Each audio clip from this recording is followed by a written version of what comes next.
What's going on, friends? Look here. Shedeur Sanders, the quarterback on the Cleveland Browns football team, is the backup quarterback. But guess what? He could make Kevin Stefanski offense look explosive. I'm telling you, Shedeur Sanders can come in and help save. The guys, I didn't get a chance to talk to Greg until that next morning, but yeah, the guys, I think Coach Schwartz summed it up very well. I mean, these are tough because you get so close to your teammates and that type of thing, but we're excited about Tyson coming in here. He's a really good football player. He fits in really well culturally, personally, and I think schematically. This is a really good football player that we're excited to have. Decided yet if Shedeur is ready to be your number 2 quarterback for this game? Yeah, Shedeur will be the backup. Don't skip a single second of this video. And if this story touches your heart, give it a like, subscribe to the channel, and let us know in the comments. Where are you watching from? Let's begin. You know how crazy this league gets sometimes? One week, we're talking about playoff positioning, and the next, the story that hijacks the entire NFL conversation is a car giveaway. Let that sink in.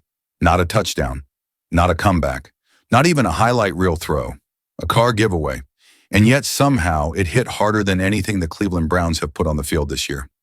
That's where we are. Kevin Stefanski just got embarrassed by the Steelers. Another ugly, lifeless showing. And while he's scrambling for answers, while fans are tearing apart every play call and every snap, his rookie backup quarterback, Shedeur Sanders, just stole the spotlight without even stepping on the field. He gave a family in Northeast Ohio a brand new car, and the moment went viral nationwide. It was emotional. It was real. It was the kind of thing that makes you stop scrolling and say, damn, this kid gets it. And here's the kicker. That was supposed to be Stefanski's job, to make the city believe, to give fans hope, to lead this team with some kind of vision. Instead, it's the backup quarterback who's connecting with Cleveland on a deeper level than the guy holding the headset. That's a gut punch. That's humiliation in broad daylight. Think about how insane that is.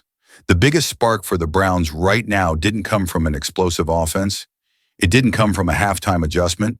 It didn't come from any genius game plan. It came from Shedeur Sanders saying, hey, I want to give back to this city. And fans felt it instantly. Meanwhile, what do we get from Stefanski? A dead offense, a locker room that looks like it's losing faith, a coach who sounds more like a politician at the podium than a man with answers. And then, boom. His rookie QB goes viral for an act of generosity that screams leadership. That's brutal. Because here's the truth. In a city like Cleveland, where fans bleed for their team and ride out decades of heartbreak, they don't care about scripted answers or safe play calls. They care about heart. They care about fight. And right now, Sanders is showing more heart from the sidelines than some guys do in 4 quarters. It's ironic, isn't it? Stefanski is supposed to be the offensive genius, the coach of the year, the steady hand. But the only person giving the Browns life is the kid he's keeping on the bench. Every headline, every social media clip, every fan conversation, it's not about Gabriel. It's not about Kevin Stefanski's scheme. It's about Shedeur. Not a touchdown, not a comeback, a car giveaway. That's the headline. That's the moment fans will remember this week. And if you're Stefanski, how do you even respond to that? Because when your season highlight comes from your backup QB's kindness instead of your starting QB's play, you're not just losing games, you're losing the city. And let me tell you, once the city flips, once the fans decide who their guy is, it's only a matter of time before the locker room follows. And that's where things start getting real messy. Let's stop pretending this is complicated. The Browns have a quarterback problem, and everyone in the building knows it. On paper, Gabriel is safe. He protects the ball. He hits the checkdowns. He keeps the playbook on training wheels. But the offense feels like it's moving through wet cement. You can see it in Jeudy's body language. You can see it in the crowd too. 3rd and 8, throw it 2 yards short, punt team jogs out. It's the same movie every week. And the worst part? It's becoming the identity. That's not Cleveland football. That's fear football. Now compare that to what Shedeur flashed in August. I don't care if it was preseason, tempo is tempo, juice is juice. The ball came out with intent. He hit seams. He hit digs on time. He pulled the trigger to the field, not just the boundary. You could feel the sideline stand up when he took a shot. That matters. It tells the defense, you have to cover every blade of grass. With Gabriel, the field shrinks. Safeties creep down, linebackers sit on stick routes, and Jeudy, your supposed Ferrari, never gets out of second gear. It's like parking a Ferrari and pedaling a bicycle instead. Who does that by choice? Look at how drives die. First down, swing pass. Second down, bubble. Third down, quick out short of the marker. Punt. The defense shoulders the weight again. And then we wonder why the fourth quarter looks like a gas tank on E. This isn't about hating on Gabriel. He is what he is. But this scheme needs a driver who's willing to hit the gas. Stefanski built this thing to create explosive plays off rhythm and trust. Rhythm requires conviction. Trust requires a quarterback who believes his guys will win on the outside and is willing to give them the chance. And I know the counterpunch. Preseason isn't real. Aggression equals turnovers. Sure, aggression also equals touchdowns, momentum, penalties on scared corners, and chunk plays that flip field position. At some point, you choose what kind of risk you want to live with. Do you risk an interception at midfield, or do you risk your sideline checking out because nothing ever stretches a defense? Which one actually loses the locker room faster? Watch Jeudy on those isolation looks. He wins the release. He stacks the corner. He turns his head and nothing.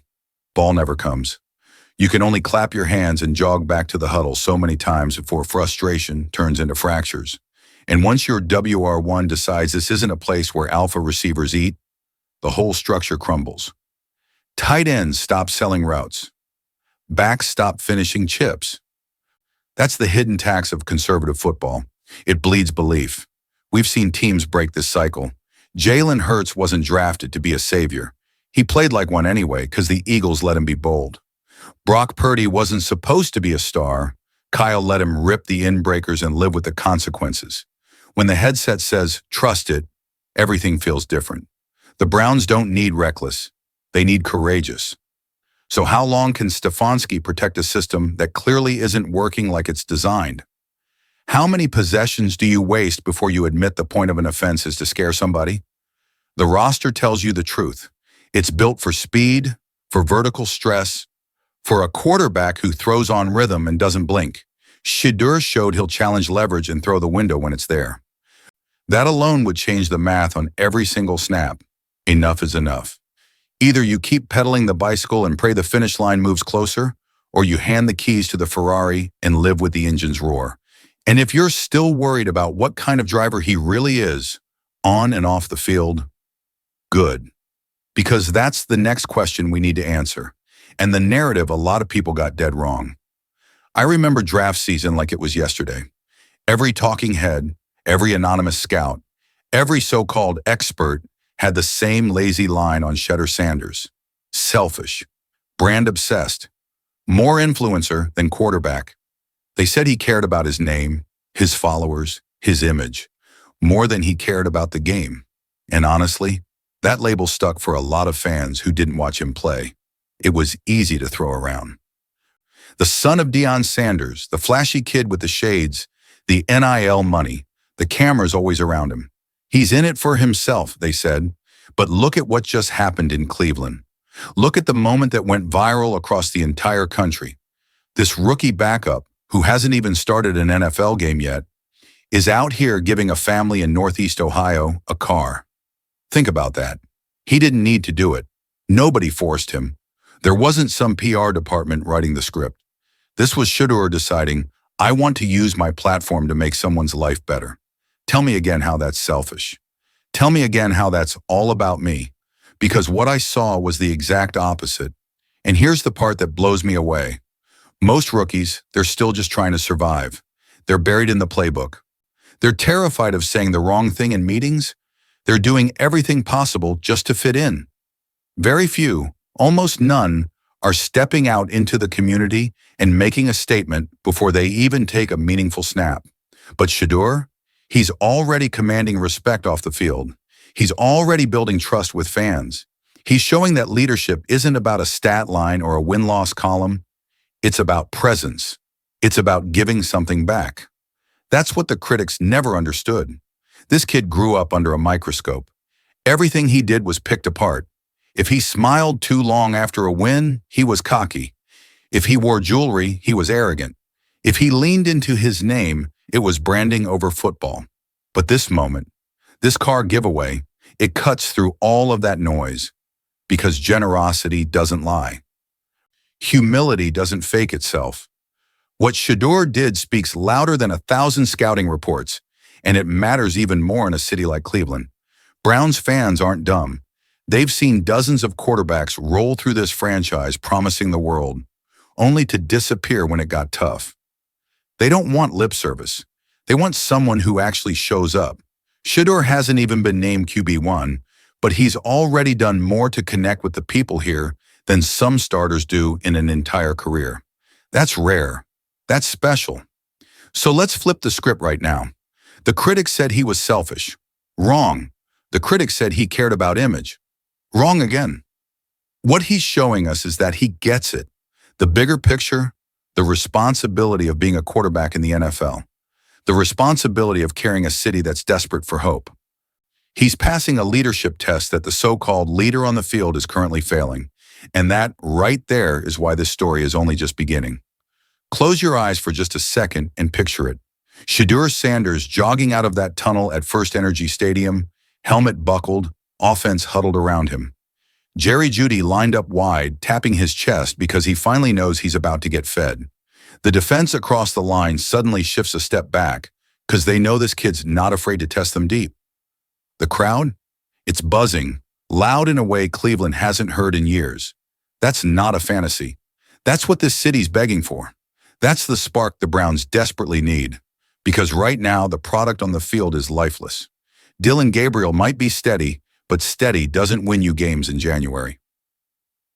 Steady doesn't ignite belief in a locker room that's running out of patience. Steady doesn't make fans stand up out of their seats and scream when the ball leaves a quarterback's hand. Shedeur brings something that you can't measure with a stat sheet. Swagger, confidence, the guts to push the ball and let his playmakers actually be playmakers. That's the missing piece in the Kevin Stefanski offense. And don't tell me it can't work. We've seen this story before. Tom Brady was a 6th-round pick, buried behind Drew Bledsoe until one hit changed NFL history. Nick Foles was a backup in Philadelphia until he stepped into the fire and delivered a Super Bowl run that nobody saw coming. These weren't just quarterbacks. They were sparks. They lit a flame under their teams when everything felt like it was slipping away. And that's exactly what Sanders could be for Cleveland right now. The question is simple. Does Kevin Stefanski have the guts to make that call? Because here's the truth. Sticking with Gabriel isn't just about protecting pride. It's about risking the season. You keep riding with safe football, and by the time you finally admit it's not working, it'll be too late. The AFC doesn't wait for anyone. You blink, and suddenly you're sitting at home in January, while other teams are taking those risks and cashing in. Cleveland fans don't want excuses anymore. They want something real. They want an offense that actually looks dangerous. They want to see Jeudy unleashed down the sideline. They want to see tight ends running seams with confidence. They want to see a quarterback willing to give them a chance. Sanders showed that in preseason, and he's shown it with every ounce of leadership off the field since. You can feel it in the way his teammates talk about him. You can see it in the way the city has embraced him. He's not just another rookie. He's the energy this team's missing. So what do you risk? Pride or the season? Because those are the options on the table. If Stefanski swallows his pride and hands the reins to Shedeur, he could unlock something that flips this entire narrative. If he doesn't, if he sticks to the same tired plan, then he's not just protecting his quarterback. He's gambling away the faith of the locker room, the city, and maybe even his job. And here's the crazy part. The spark is already lit. All it takes now is Stefanski deciding whether to fan the flame or smother it before it ever has a chance to burn. This is it. This is the fork in the road for Kevin Stefanski. No more press conference cliches. No more "we'll evaluate" lines. The Browns' season is teetering on the edge, and the choice could not be more clear. You can keep hiding behind a safe plan, or you can unleash the rookie who's already won the city. Play it safe or bet on belief. That's what this comes down to, because let's be real. If Stefanski sticks with Dylan Gabriel, we already know how the movie ends. Another lifeless offense. More 3-and-outs. Jeudy invisible. A defense that's forced to carry too much weight until it cracks. 2 more losses pile up. The season unravels. And once the season slips, so does Stefanski's job security. The owner's watching, the fans are restless, and nobody's giving out Coach of the Year trophies for being stubborn.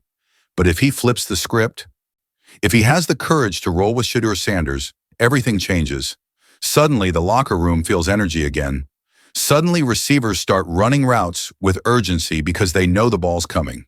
Suddenly, defenses can't stack the box because they have to respect the deep shot.